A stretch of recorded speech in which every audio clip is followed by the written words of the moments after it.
There you go. He's a great character actor. Like, he really brings life to these bit parts. Like, he was so good. I felt like he was menacing. Like, if this had been a bank heist movie, that guy could lead that role in that movie without a doubt. Like, that's how good he was. That would have made a lot of sense too. Cool. That would have made a lot of sense, and that would have explained the breach. It would have explained like more of the police corruption. I mean, it would have fed all the storylines that they're building right now. Fisk takes his kind of mayor Big Apple pin and puts it on him. Is like, nope, you're still mine, as if to brand him with that pin. Welcome everybody to another episode of Meanwhile Back on the Podcast. This is episode 5 and 6 of Daredevil Born Again. It's our breakdown of episode 5 and 6 of Daredevil Born Again. We're going to do a nice little recap for you. We'll walk you through what happened in the show, what our thoughts were, what our takeaways were, some predictions for the next episode, and we'll break it all down. So let's not waste any time. Let's get into it.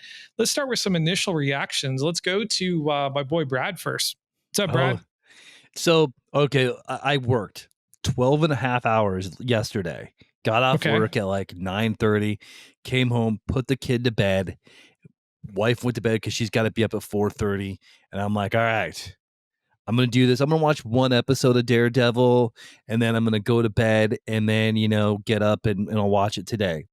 I was full of shit. Absolutely, because there's no way in hell that I was only going to be able to watch one episode of that. Dude, they were freaking great. I mean, the end of episode 5, there was absolutely no way you could take a break going in before you go into episode 6. They were meant to be watched together. Absolutely. It should have been 1 hour long TV series or show. But my initial after 5 was, my initial after 6 was yes. That was me. Nice. Yeah, I was very happy. And you know what? I think I was a little bit right too in my predictions from last week that we're getting more of the full of on Daredevil Kingpin, because as I'm sure we'll get into it, we get Kingpin and we get Daredevil. Yeah. A cross cut, like orgy of violence, basically. A cross-cut orgy of violence, but we'll get into that in a little bit more detail. Rich, first impressions. Yeah, I mean, at first I was like, why are they releasing 2 episodes in a row in the middle of the season? I get the beginning, I get the end, but why in the middle? But what Brad was saying was absolutely right. Having these play back-to-back was really fun. I liked it. I was partly right, too, because I predicted that episode 5 would be a bottle episode. I was just wrong about the topic. So we did get a bottle episode with the bank robbery, and we'll get into it as we talk about it, but just my initial first impressions, I thought they were great back-to-back. I mean, if there could be a light-hearted episode of Daredevil, it was episode 5, immediately followed by a really dark episode with episode 6. So having them play against each other was fantastic. Okay. I bought butterscotch discs today, by the way. I will have a bowl of butterscotch discs on my desk in my office tomorrow. Nice. All right. Yeah, my first impressions were the episodes were great. I know episode 5 was a filler episode, but for a filler episode, I think it exceeded expectations in every way. I think the editing was very cleverly done to make the action sequences feel a little bit more kinetic than they really were. There was a lot of cutting with Matt's hand movements and a whole bunch of things that I really, really dug. I loved the performance from the head bank robber. I can't remember his name, but they're all Irish guys, so I got to throw praise up. And it happened during St. Paddy's Day. Honestly, it gave me this idea where I should do a feature film about a robbery on St. Paddy's Day. So I'm definitely pursuing that. Whether I cut this out of the episode or not, that's a whole other question. But yeah, no, I was really impressed with the cast. It was really cool to see Yusuf Khan again. Interesting to hear some of the dialogue, given some of the accusations against him in the past. I felt like that was on purpose a little bit, which was very clever. and I enjoyed it thoroughly. And then episode 6, that was awesome. There's a lot of really cool shots in that episode. The one that I definitely want to dig into a little bit more is the one where we see Daredevil approaching Muse, and we'll get into a little bit more, more granular detail on that. But I thought the episode was fantastic. I loved all the performances, and I just felt super fulfilled. I felt very high on Marvel coming out of that episode. Right now, after seeing the announcement, I don't feel so high on Marvel, but we will get into that in the next episode after this episode. So let's get a little bit more into Daredevil. Let's talk about the filler episode, the bank robbery. Let's talk a little bit more about that. So let's talk about some standout things that we really thought stood out about this episode, that stood above some of the other aspects of the episode. Rich, I'm going to go to you first.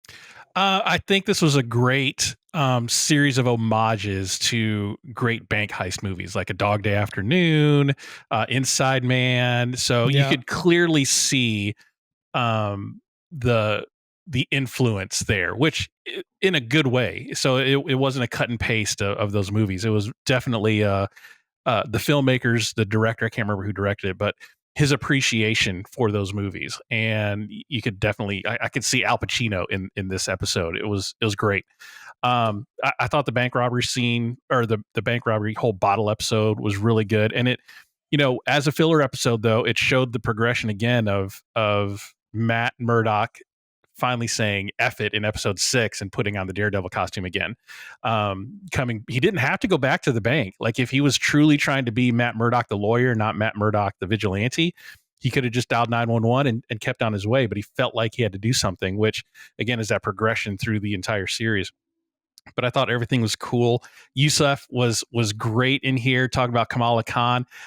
Some people complain online that his dialogue was clunky. I didn't think so. I thought it fit his personality. If you watched Miss Marvel, it's the way he talks about his daughter so lovingly, and it was fun. And then the jewel, when they pulled it out, I'm like, that's a soul stone, isn't it? But nobody talked about it online that I saw. But I was like, that. And then the way it shimmered. It's the same color as the Soul Stone, but come on, let's not start an internet rumor mill that the Soul Stone was in this episode. But like, if you don't know, here on Meanwhile back on the podcast first, right? Soul Stone it's a Soul Stone, damn it! But whose soul did it take? Right. Well, the mystery.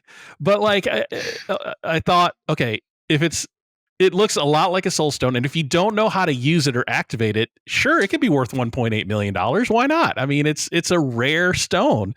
Okay. I love that the swordsman from Hawkeye made a cameo. I'm like, what is going on here? But then he made a cameo as the swordsman through the BB intercuts. Just a lot of, and this is the way that Marvel should be doing these interconnectiveness, not ham-fisted, not like cramming in there because you feel like you have to, but making it fit and making it make sense. Yusuf managing the bank and being in the whole episode to be with Matt fit perfectly. It didn't feel forced. I love it at the end where they open the vault and he's like, what kind of lawyer are you? And he goes, a really good one, which obviously played back to Spider-Man, No Way Home. And, Peter Parker saying the same thing, like, what are you? He's like, a really good lawyer. So I love the little bits of interconnectiveness. And that's how what Marvel, I think, did wrong in the multiverse saga is they were trying too hard to connect everything. But you just drop these little bits in there that don't need a whole lot of explaining, but just piques people's interest to go, oh, Kamala Khan, what's all that about? And then you start scrolling through Disney Plus and you find out about this really great show that I love too. And the way everything was fit together so nicely. So yeah, so those were the standout scenes for me. The fight scenes were really good. Love seeing Matt like maneuver the guy around to keep from making noise, catching the gun while the dude's in the triangle chokehold. I mean, it was really, really good stuff. Yeah. Brad. Man, everything that Rich said, I agree with. Man, the fact that it was more than a cameo from Yusuf was great, and I love the line where he said Kamala's on the coast. Do you think she's on the West Coast? Well, he did say San Francisco, didn't he? Yes, or San Francisco. Yeah, he said California. West Coast. Is there going to be a West Coast Avengers thing happening? Oh, she was out there recruiting Cassie Lang. That's what she was doing.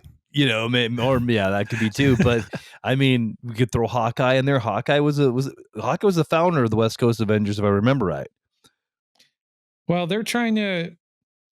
People online are getting excited about the premise of a Young Avengers project. Yeah. Personally, I could care less about the Young Avengers. That team is a little too girl heavy for me. And that's kind of where Marvel really went in that direction of like, hey, we want more progressive teams. And again, when you get into interweaving overt social and political themes, it just feels very gimmicky to me. It doesn't feel about narrative. It doesn't feel about story. And they've been doing that for quite a while. So I'm not really that stoked about a Young Avengers project. Not yet. I love Kamala Khan. I really enjoyed Miss Marvel a lot. I thought it was a great series. It's a lot of fun. But I think Marvel has to be in damage control mode. And I think it's time to put all your franchise players on the court and just bench everybody else. Like, that's got to be the way things go right now. And I don't think that they're getting that memo based on what we saw today, which we'll talk about a little bit more. But we'll have to wait and see. So yeah, Luke Cage. I mean, they need Luke Cage. They need Jessica Jones because they already have a good fan base. And if they can do what they're doing with Daredevil, Born Again, with Luke Cage, or Heroes for Hire, I'm still on. I want Heroes for Hire, guys. This is like the thing I want more than probably any other project. I want a freaking TV show of Heroes for Hire, Iron Fist and Luke Cage, or you know what, screw it and do the you can bring in Shang-Chi. I don't care, but I want Heroes for Hire. Thank you. Okay, let's get back to your standouts for the episode. Oh, for me, for episode 5, I loved when he pulled the red. I mean, of course, he's going to pull the red mask, but that yellow mask really had me thinking of Iron Fist. And as it was supposed to, especially when there was the yellow and the green guy hanging out all the time. You're like, oh, okay, cool, Iron Fist. I can't think of a lot of things I didn't like in it, but I think the standout for me is butterscotch discs, the diamond. I just knew the second that he played with in the bowl, I'm like, okay, that's important. Don't forget that. Okay, got it. And just the interaction between Matt Murdock and Yusuf. And then at the end when he's like, you're coming to dinner, and I'm like, I want that episode. Maybe that'll be the after credit scene. Is there all there'll be Matt Murdock meeting Kamala Khan, but yeah, I mean, it was a great episode. I think my favorite part of it was the fight, the fight there in the stairwell where he was controlling it without making any noise. He's being a ninja. So you're talking about the triangle choke and the gun grab. Okay. All right. That's cool. Yeah. So the big standout for me, I think, was the way that they further expanded on Matt's power set, and they really showed exactly some of the other insane things that he can do with this extrasensory perception. I thought that was awesome. I really loved that part. I really loved all the moments with Yusuf and Matt. I thought those were great. I loved seeing Matt change his personality depending on who he was speaking to kind of control the situation. Like he was always sort of playing things up. My favorite part was when he got on the radio though and did his real voice, his real Irish accent to sort of trick the guy into thinking that he was his henchman. That was kind of clever. And as somebody who saw Charlie on Boardwalk Empire, that kind of rang back to Boardwalk Empire for me because such a good show.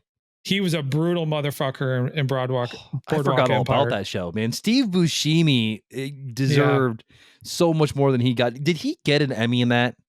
I don't think so. Which is sad because man, like that is Steve Buscemi's shining moment in his acting career is Boardwalk Empire. And that was Charlie Cox's breakout role too, right? That's kind of what put him on the map, was his portrayal there. Stardust and Boardwalk Empire, yeah. He was the lead in Stardust. So good. But yeah, he was, he's banging the boss's wife, and he's just a brutal IRA like thug. Like, it was pretty crazy role for him. But anyways, yeah, no, I really enjoyed a lot of the moments with Charlie. All the little different personalities in the bank were kind of fun too, and definitely the connections to the other bank movies, like the other bank heist movies. But the standout for me, honestly, was the guy that was playing the lead Irish robber. Like, he was a great character. Who was that? He was a fantastic character, and he gave a fantastic performance. And that joke about the leprechaun and the nun, oh my god, I was funny. Fucking howling. That was legitimately funny. Howling. Legitimately funny. So well done, so well written, so well researched. And I love the backdrop of St. Patrick's Day too, because it just passed, and I'm Irish. I didn't get to celebrate St. Patrick's Day, so St. Patrick's Day in New York or Chicago or Boston are very big deals, and I really like how they tapped into that. So that was really kind of cool. Was that Devlin? I think so. Okay, yeah, he's Cillian O'Sullivan is his name. That's the most Irish name I've ever heard in my life. No kidding. Yep, he was also in Star Trek: Strange New World. Nice. Yeah, he's Dr. Roger or something. Nice. That's the only real. He was in the Blacklist, Bull. He made his rounds on TV. He was in Vikings. Cool. So yeah, I mean, he's done some stuff, but yeah, there you go. He's a great character actor. Like, he really brings life to these bit parts. Like, he was so good. I felt like he was menacing. Like, if this had been a bank heist movie, that guy could lead that role in that movie without a doubt. Like, that's how good he was. Like, he just wasn't this guy like in this series. Like, he could be a much bigger player. And I love how he approached it. It was great. He was menacing throughout the entire thing. But he was also funny. He was also effusive and just interesting. So I really enjoyed that part of it. Yeah. What were some of the things you guys didn't like about the episode, if anything? Well, I kind of want to go back to what you're saying about the sound direction real quick with the way they portrayed Matt's power set. I was watching this last night with headphones on, like earbuds, Studio Beats. No free ads, but Studio Beats. And the sound was like, I need to watch more shows with those, because the sound direction, it was moving from my right ear to my left ear and my left ear to my right. It was fantastic. And I don't pick that up when I watch it on TV, like with my sound system at home, just sitting in front of the TV. But with the headphones, I really felt like I was tapping into what he was experiencing as Daredevil. And it was mind blowing. It was really great sound direction for whoever did that. Give him a raise. It was really, really good. That's cool. What I didn't like about the episode, I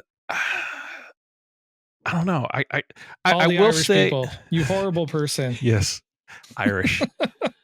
You and your corned beef and cabbage people. I'm just kidding. I'm sorry, folks. I will say John Wick kind of spoiled me on non-quick cut fight scenes. So I like the fight scenes, and it's not even something I don't like. I don't like quick cuts fight scenes anymore. Like, I went back and watched The Bourne Identity after John Wick, and I was like, holy crap, that's bad. Like, all the quick cut fights to try to make people look like they can fight better than they do. But I think with this particular episode, it was okay. Like, it wasn't bad. I mean, you're in a constricted space, so the quick cuts, I guess, kind of made sense. But if I had to pick a nit, it would probably be that one. But there wasn't really a whole lot I didn't like about this episode. I thought the whole episode was really good. The Tumblr scene was great, just watching him flip through the safe. Yeah, I don't know. I just thought it was really good. If I had to pick a nit, it was that the quick cut fight scenes a little bit. I could have gone with a little less quick cuts, but the one thing that kind of, well, actually, no, I would say this is a plus for me. When Matt was sort of kind of giving his bleeding heart speech about why he should get his loan from the bank, I was like, oh shit, They're just going to be like, the guy's going to be like, okay, we'll give you the money. I'm just like, that's not real world stuff. That's not how it works. Like, they don't give a shit how good your intentions are. It's like you can either pay it back or you can't. Right. And he was in a position where he couldn't pay it back. So I was glad that they kind of stuck to that. That was interesting. The one thing I didn't like was how quickly the police wanted to enter the building. Like it was kind of, that decision was almost inconsequential to the entire story. Like, the story could have progressed just as it was without even, actually, no, that's not true. Because once they wanted to breach, he jumped into the office and changed into his cop uniform and headed out the door. So that's not true. But yeah, I found that kind of like off-putting how quickly, we're like halfway in the episode and they're like, yeah, the cops are going to go in right now. I'm like, that's not usually how it would go, but sure. Especially with that many hostages in there, like 20 people, you're not going to be charging in with 20 hostages in there. Yeah, actually, maybe that's a better point. Just seeing the cops be a little bit more better planned out on how they were going to execute it, in lieu of all the hostages, right? Like, how do we better execute it? I thought that could have been done a little bit better. The fight scene out on the street, I loved how brutal that was. That was pretty crazy. And there's not really a lot I didn't like about the episode. Oh, the woman that just like got away like scot-free, like nothing ever happened to her. That was kind of stupid. Like, I would rather see like Matt like confront her after he beats that guy down. That would have been cool. That would have been a neat kind of cap on the episode, was like confronting her, or like kind of like a jump scare coming out from around the corner or something like that. That could have been dope. I was expecting that too. I was expecting Matt to like be right when she turned the corner, to Matt be right there and go, you got something for me, right? But he did the old, kind of switcheroo. So that's why we, yeah, sleight of hand as a blind man too. That was pretty gangster. Yeah. Brad, what about the episode? Was there anything in the episode you didn't like? After you're bringing up, I totally agree with you on the SWAT, and the hostage negotiator was not a good hostage negotiator either. No. I mean, like, and because the whole thing took, they was like, what, maybe, how long do you think they were in there? Like an hour at the most? Yeah. I mean, there was no gunshots. There was nothing like that. There was nothing to provoke, the Ford that you're going into the building. It would have almost made sense if if Mayor Fisk was like, breach, something like that. That's a good point. That's a good point. Yeah, that would have made sense. Yeah, but that would have made sense. Or something like Fisk calling in and saying, hey, it's St. Patrick's Day. We can't have this ruining the holiday. Like, get in there and shut it down, right? Mm-hmm. That could have been cool. Or Fisk finds out that it's the Irish gang and he's like, I'm not letting them get that. I'm not letting them get that money. That would have been cool. That would have made a lot of sense too. That would have been cool. That would have made a lot of sense, and that would have explained the breach. It would have explained like more of the police corruption. I mean, it would have fed all the storylines that they're building right now. Yeah, it would have gave a little bit more duality to Fisk too. Like, he's not necessarily kind of playing it straight. He's more like Chuck Rhodes in Billions, where like Chuck is always trying to morally do what's right, but is obviously always with his other hand doing what's morally just totally reprehensible. Yeah. Right. So yeah, that would have been interesting if we kind of saw that other side of that conversation. Yeah. So one of the things I want to talk about, so, Rich, when I was talking to you about what Yusuf said in his dialogue, you kind of nodded your head that you kind of felt like he was addressing some of the accusations that were levied against him in the last couple of years. Did you kind of get that sense too in his dialogue? I don't know. Was that?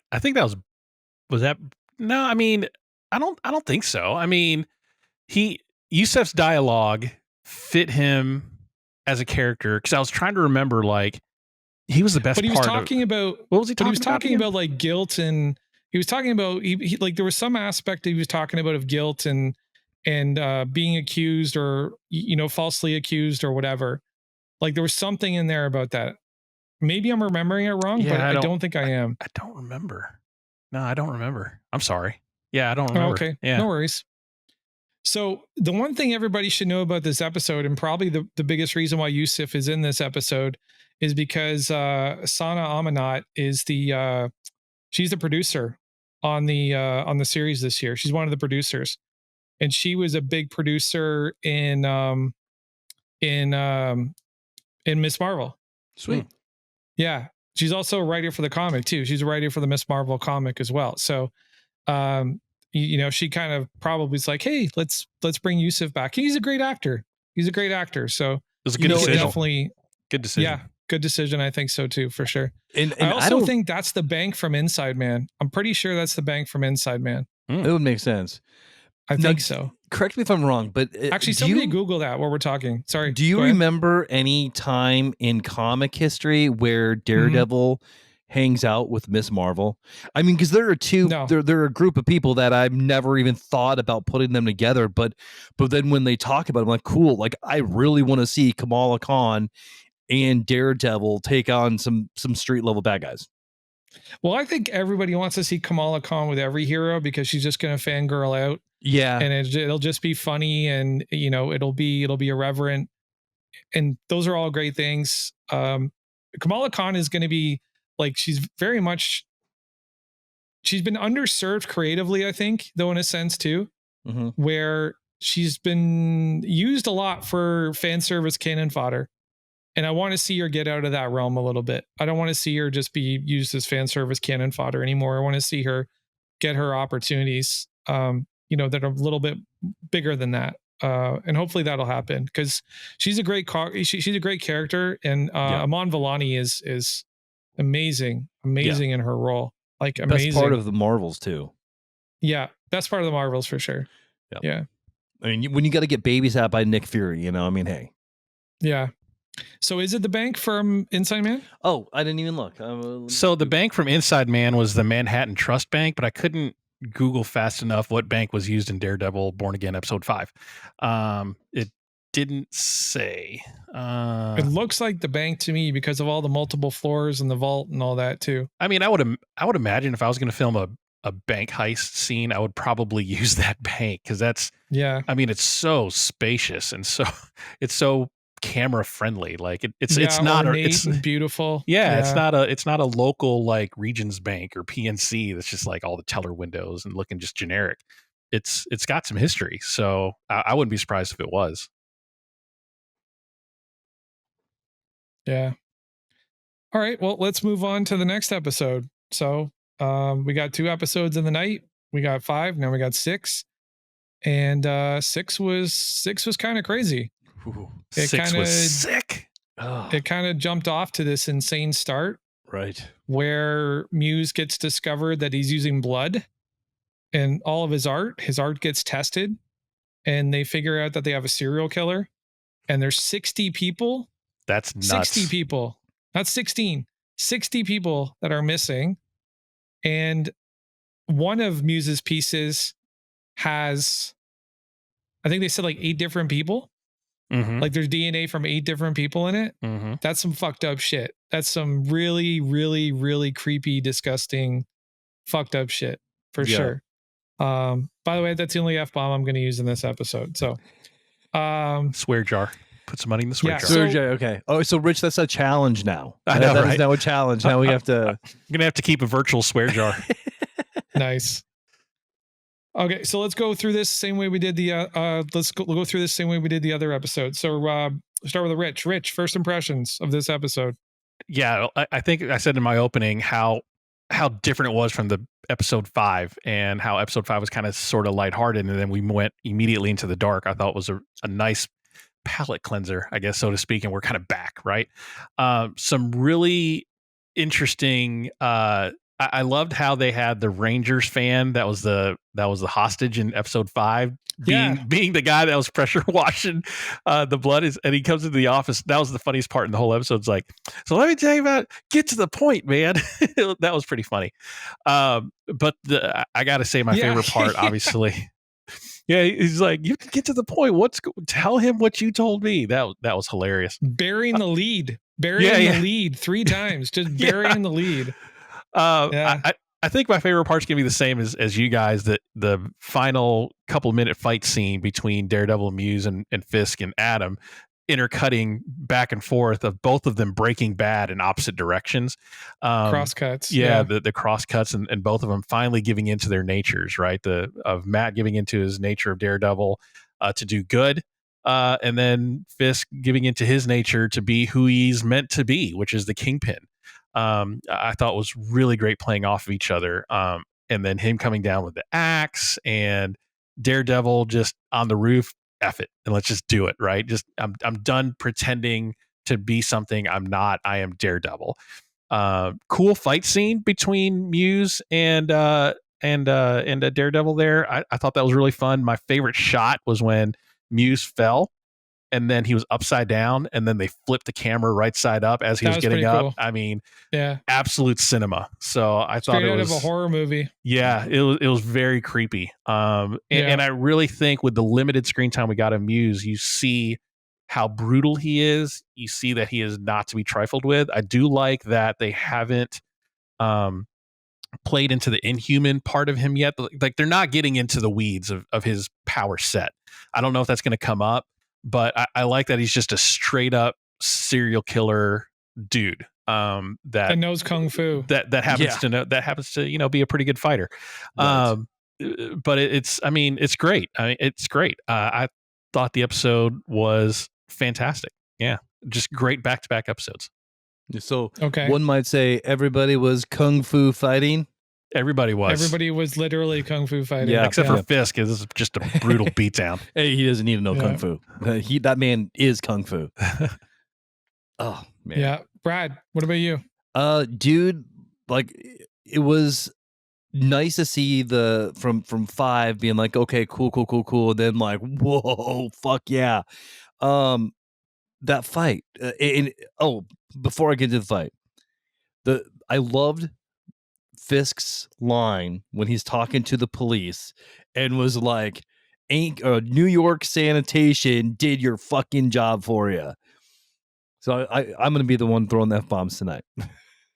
Okay. But yeah, and then we went the progression. We knew what was happening because the way that they were cutting from Daredevil or Matt to Wilson to Murdoch to Fisk, and then it was Daredevil to Kingpin. That progression was just freaking awesome, and you knew what was going to happen the second he got off the phone with Mom. Like the girl came in and she was just like poking him, but that part didn't make a lot of sense to me because did she think a blind lawyer was going to do to help her out in this?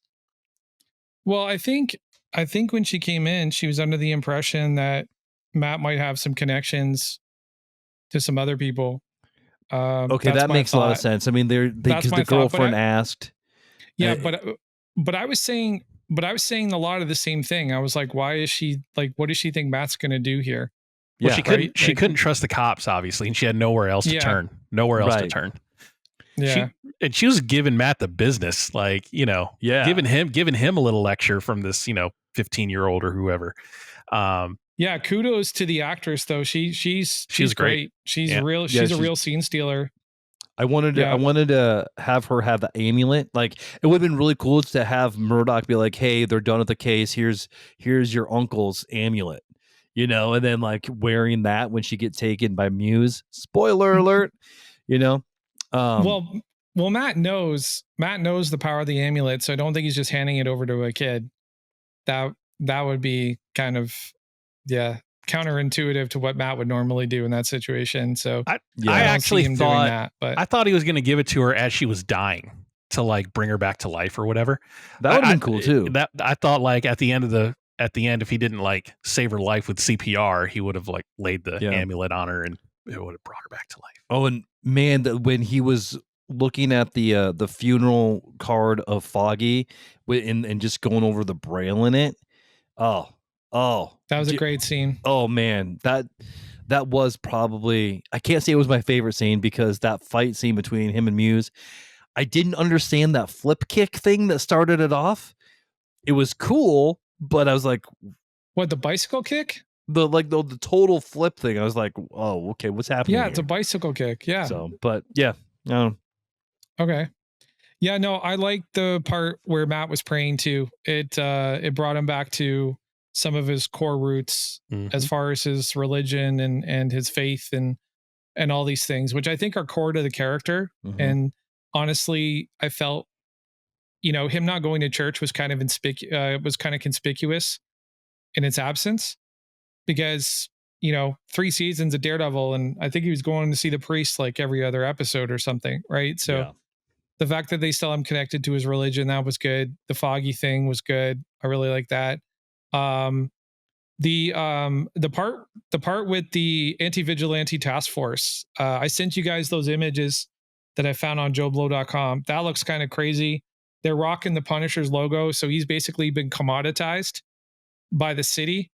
That's going to have some repercussions for sure, given the fact that the Punisher technically is a vigilante.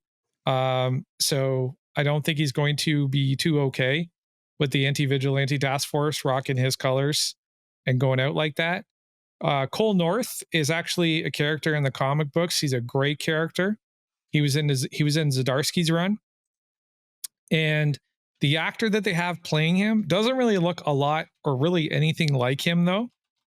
When I started reading Zdarsky's run and I met Cole North, the first thing I said to myself was, they need to get Michael James Shaw from The Walking Dead, because that guy is literally 1-to-1 with Cole North from the comic books. It almost looks like the artist was inspired by Michael James Shaw in The Walking Dead when he created Cole North. That's how close it is. So I would have loved to see them cast him. That would have been awesome. Obviously, I'm gonna hold my opinions until I see this guy's performance, but this task force is obviously going to be off the books.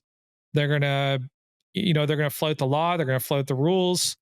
They're gonna do some pretty crazy shit as they go after Daredevil and as they go after the Punisher. And probably, from what I'm understanding, in season 2, Daredevil is going to put together this anti-vigilante task force, anti-group, or like this anti-group to kind of go after them, to sort of combat them. So that's going to be interesting. And that's probably where the Defenders are going to come in a little bit more, which I think will be interesting. But there's some real pieces of shit in that group. So, a lot of crooked cops. And it's almost like Fisk looks at that as like a strength. Like, that's what I want on your resume. I want to see a bunch of citations for all your shitty behavior, so I can hire you and put you into this group, because I think that those are the people that are going to best serve this type of operation. And that's a little concerning, but it keeps Fisk rooted in his his duality. He's not necessarily fully crossed over into wanting to be the mayor, to be an upstanding figure within the city, or to be an upstanding figure as far as his character goes. He can portray an upstanding character, but deep down we know that he's obviously not, especially after this episode. The party was interesting. I found the party a very interesting moment, a snapshot of how Fisk still kind of fits into the dimensions of everything. Also, his conversation with the other guy, one of his underbosses, that was crazy. Like, that was crazy. Like, he was putting the business to Fisk, and Fisk was like, no, I'm going to add another $1 million to your bill. I wanted to see that play out, but obviously he couldn't do it in the office. And I'm pretty sure that's the only reason that guy is still walking and still alive, is because he did it inside the mayor's office. And he probably strategically picked the mayor's office to make that gesture of disrespect. Was, hey, I'm in kind of safe territory here. I'm going to use it to my advantage, but yeah, on that particular scene and on the party scene, do you guys have any thoughts on that? Yeah, the party scene was really interesting because it puts Fisk in a position that he's not used to being in, groveling people for money, right? Yeah. And because he's used to just having it and doing it and getting things done. And now he's having to go to these people and somewhat lower himself to get people to donate to him. And he's having to deal with, like, threats from the swordsman saying, I make a phone call and it all goes wrong. So I thought it was an interesting, and I think part of what fueled him to beat Adam within an inch of his life, because absolutely. It was every moment in this episode was just gas on the fire. Yep. Like just gas on the fire, and Adam was going to just be torched. Yeah. Like that was the end result, right? Because you could tell Wilson hated having to do what he was doing at the party, and the way people were talking down to him, and treating him like he was less than them, and putting him in his place. Like you're the mayor, but you work for us, right? You work for the rich and powerful of New York, and he's like, I ain't about that, and takes it out on poor Adam there. So yeah, interesting thing there. One thing that's I'm starting to find, I don't know, starting to get a little annoying are the BB Urich cuts. Like I don't know if I liked him in this episode. I didn't like him either. I didn't feel like they played any like there was no real narrative value there. Like they're using the BB Urich webisode things as exposition dumps now. Whereas before it was kind of like man on the street, and I found him kind of charming in the beginning. Like the first 2 episodes, I was like, I feel like these are real New Yorkers, and they just gave them like something to talk about, and then just let them riff. But now they're kind of, I didn't like it in this episode. It just didn't feel the same as the first 2. It could have done all. It could have got rid of all of those in this episode, and the episode wouldn't have changed. Yeah, I totally agree with you. There was just that one clip of the swordsman, right? That was literally it. And I think that there was a couple of clips of Muse's artwork that were somewhat narratively relevant as they were progressing through the story, but that was about it. Honestly, I could be done with the BB Urich stuff for now. I don't really feel like it's serving any purpose. The other thing I would say too is that Kirsten McDuffie and Cherry have fallen to the wayside. Like they're completely gone from this story. So they're not playing really any consequential role at all in anything. Even the speech that Cherry comes and gives Matt, like, hey, don't go on and like, lose it and go back to doing your thing again. Like that was nothing. Like they're I don't know what they're doing with these 2 characters, but they're being wasted like 100%. I don't really see anywhere where they fit in with any value. Do you guys see that? No. Yeah. I thought in this episode, after Angela gave Matt the business and said, do something, I thought he would send Cherry out to investigate what she was saying. Like, oh yeah, they're disappearing around this rail line.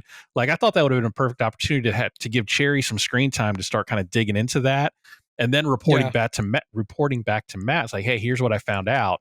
And then giving the speech about here's what I found out, but don't fall off the wagon. You're doing a great job not being Daredevil. I'm giving this to you to give to the right people. Don't put on the suit. So that I thought that would have been a great place to use Cherry, and they didn't. So that it went on Matt to investigate it, figure it out, and then he found out where everything was. So and he figured it out really quick. I mean, like the secret, the Muse's hideout for somebody that's killed 60 people and the police not knowing nothing. They found his hideout a little too easy. Yeah, but they set it up. Like there is the pretext for it, right? Right, because Hector was looking into it. He told Angela. Yeah. So I think they set it up. Like I get what I get the point you're trying to make, but I definitely think that the setup was there. Otherwise, I would have thought the same thing. I think that they've been pretty thoughtful about making sure that there's not a lot of logic gaps in this show. I think they've actually done a pretty good job of it. Going back to Luca though, Rich, any thoughts on Luca and his interaction with Wilson? Oh man, ballsy. He came in there with like, some cojones and was poking at the bear.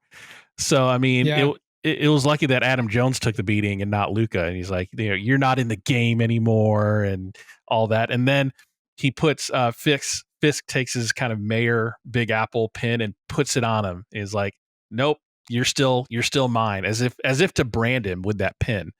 I didn't think of it as a brand. I thought he was just trying to poke him in the chest, like just pierce his skin. I thought that's what he was doing. It's like, nope, you're still my property, and I'm adding $1 million to your tax.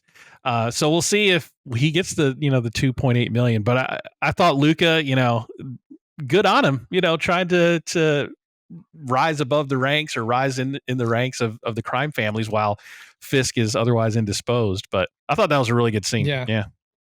Brad, any thoughts on Luca with that scene? Nothing that hasn't been said, man. I just thought it was a good thing to show Fisk being upset of where he is and where he wants to be, trying to play a little part in both worlds. And then, part of the old world is coming into his new world. And it took everything that he had not to just destroy him right then and there. Yeah. And having to play, the person that he's not. Likewise, the shadow of that is, all this time you could see it building in Matt Murdock wanting to be Daredevil, but he has to play Matt Murdock. Yeah, no, for sure. I definitely agree with that. So let's go to the Atom scene because I want to talk about that too.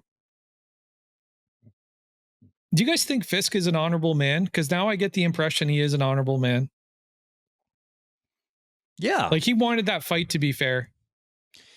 I think so. I think there's a level of honor to him. I think that he's not living by like the samurai code by any means, but no. But like I think that he, in all of his appearances so far, he's I don't think he's been that like straight up villain at all. Ever since Vincent D'Onofrio took over him.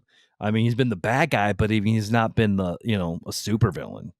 Yeah, no, he's not a mustache twirly type of villain. He's motivated by different things. He's very multi-layered, right? We've seen that throughout his entire continuity on screen, from Daredevil to Echo to Hawkeye. Like his motivations are varied.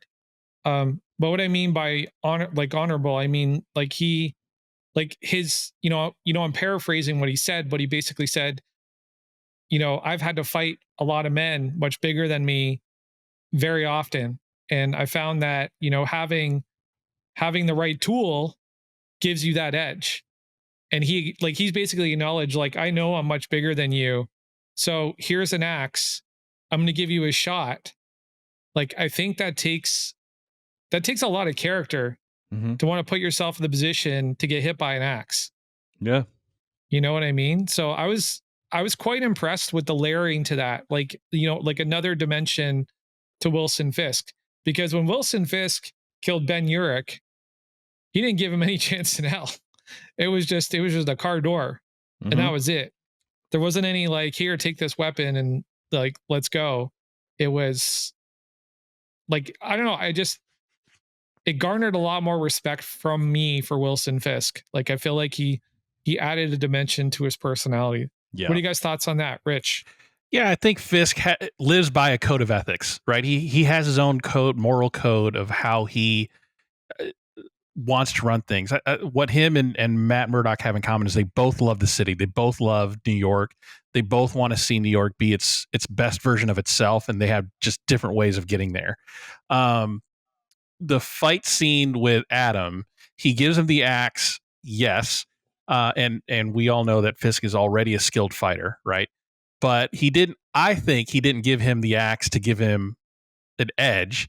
He gave him the axe because now he knows how he's going to be attacked. With an axe, you're going to go wild swings. You're going to be able to see him coming. It was actually, I don't imagine an Adam being a skilled fighter in any sense of the word anyway. No, it clearly isn't. He clearly isn't. But with the axe, he's only going to go one way. He's going to swing wild with the axe. You know it's coming. So I think in essence, it was a false sense of security that he gave to Adam because now Fisk knows he's a little cynical. It's straight haymakers. But I mean, he could have got a lucky slice in, but he's an awful fighter anyway, and Fisk just messed him. He was also been in prison for who knows how long, like right? Malnourished, and malnourished, atrophying, So yeah. Well, I'm still going to look at it as Fisk giving Adam a shot. Like, that's the way I'm going to see it, because I think that's the way it was intended. I think that's what the speech was about. Like, hey, I've been in your position. I've had to fight men much bigger than me. It sucked. It was horrible. but I found that the right tool gave me the edge. And he gives him an axe. I don't know. I just kind of felt like that was okay. Let's get into the final scene. So Angela goes down and basically gets kidnapped by Muse. After Muse kills those two girls and creates another mural, which sparks the whole vigilante task force thing with Fisk. That was pretty crazy, pulling out their eyes and just leaving them on the street like that. That was some fucked up shit. That was definitely some fucked up shit. But I did like how the Statue of Liberty had the Muse eyes.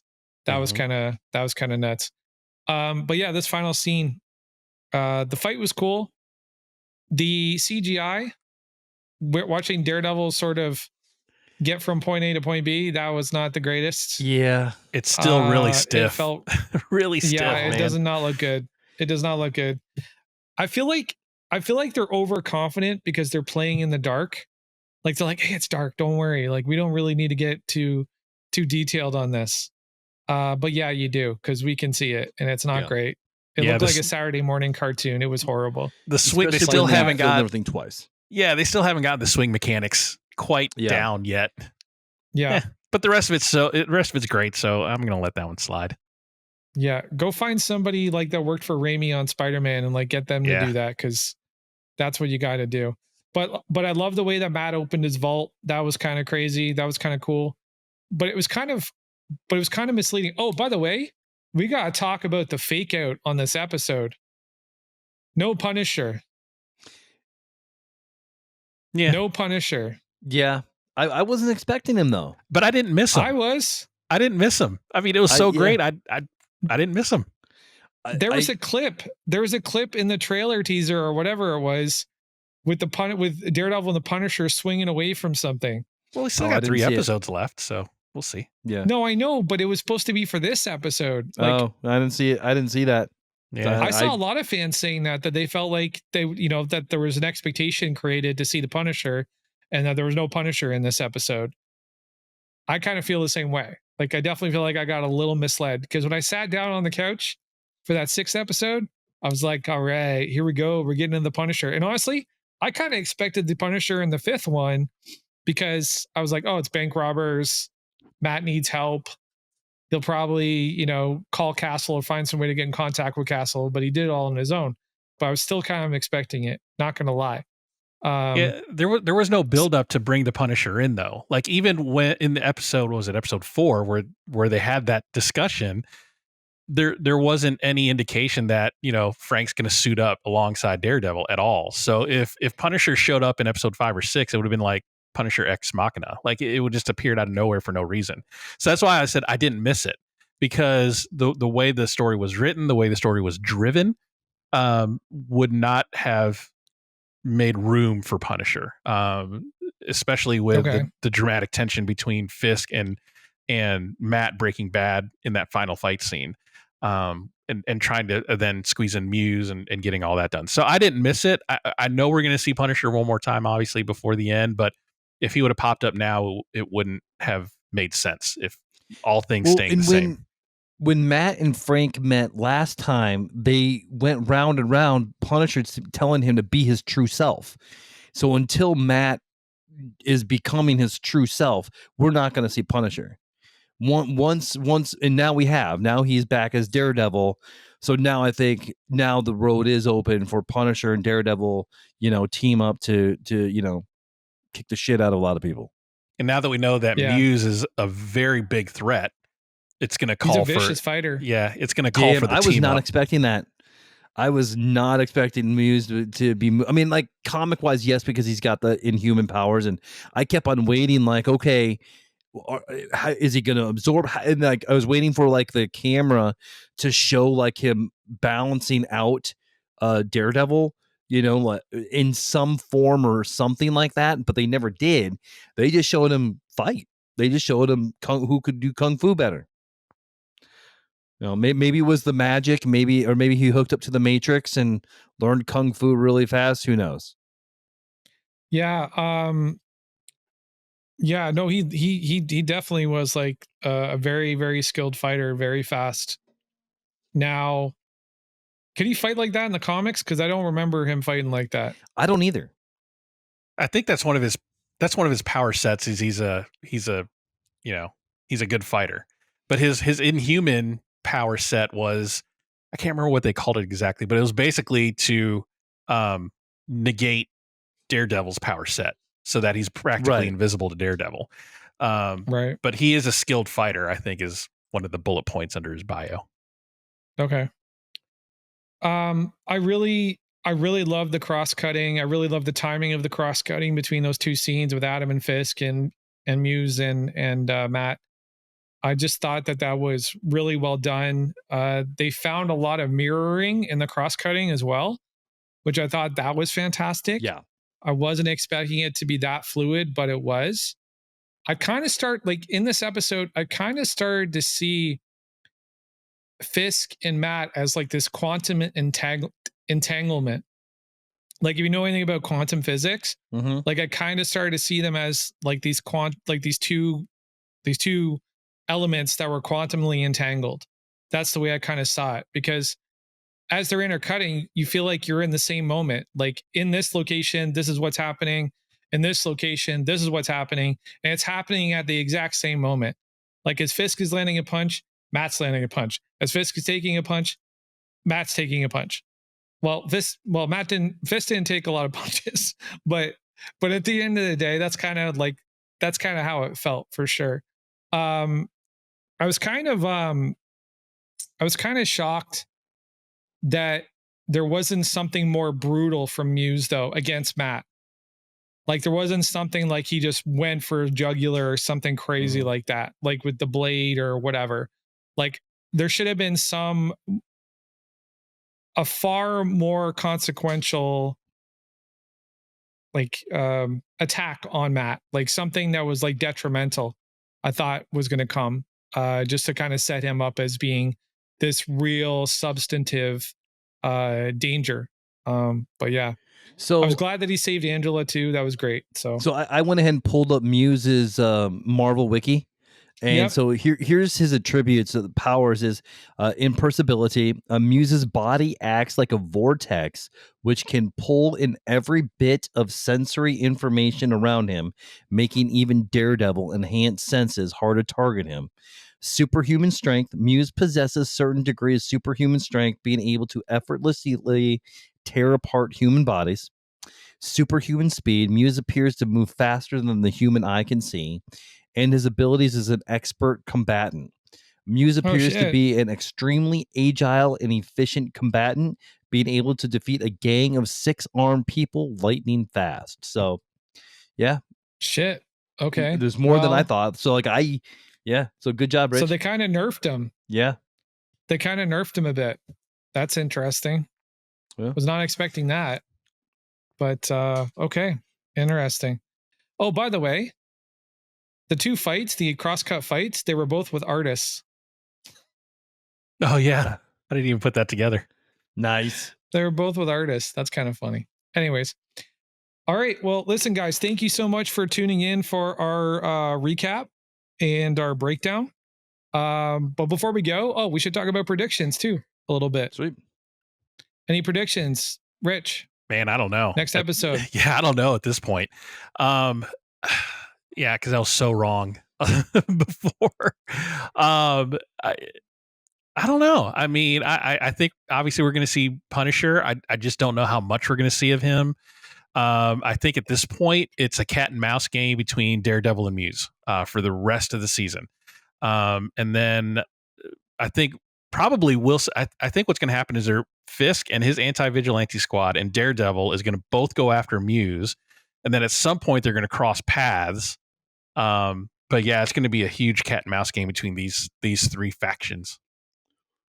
Okay, Brad. Yeah, I like that a lot, Rich. I'm going to piggyback a little bit off that. I think what's going to happen is the anti-vigilante group is going to come around and going after Punisher, and Daredevil is going to be going out because Daredevil's not awkwardly out back as Daredevil and citywide yet. So I think Daredevil's going to keep trying to figure out the Muse issues, and so the cat and mouse between the two, and then they're gonna find out. They're gonna, some sort of, they're gonna meeting. Punisher and Daredevil are gonna meet up and end up, teaming up for the last episode, or the last, second last episode. Okay. So. My prediction is Frank is going to realize how bad the co-opting of his colors, his way of life, his code has gone with the police when he sees this anti-vigilante task force. And he's going to realize, okay, it's time to get involved. He's going to get involved. And Matt's going to have to sort of be his buffer a little bit. I see that kind of being the way that things go. I don't know how far it'll go. I definitely think Muse is going to be a big part of this next episode as well. I think Matt's going to be on the hunt for him. I definitely think that's going to happen. But we'll find some intersecting opportunities as the story progresses for sure. I think that's kind of where we're headed. But yeah, cool. Well, let's wrap it up. Thank you guys so much for joining us for this episode of Meanwhile Back on the podcast. We will be back with another Daredevil breakdown. If you're following us on these Daredevil breakdowns, we'll be back again next Thursday. And it's usually when we get the episodes up. It's Wednesdays now. We record on Wednesday, but we usually get the episode up either on Wednesday night or the Thursday morning. So keep an eye out for it then. And if you have any questions for us, any comments, anything you guys want us to talk about on the show, hit us up on our Twitter or our X account at meanwhile_pod, or Instagram at meanwhile_pod, or SpeakPipe at speakpipe.com/meanwhile_pod. And we will get you guys on the show, and we'll address your questions there. Till then, to be continued. I'm Frank McGuire. Rich Herrera. I'm the Emperor of Awesome, Bradley Butin. And we're talking over each other. Sorry, we need to figure that one out. Right.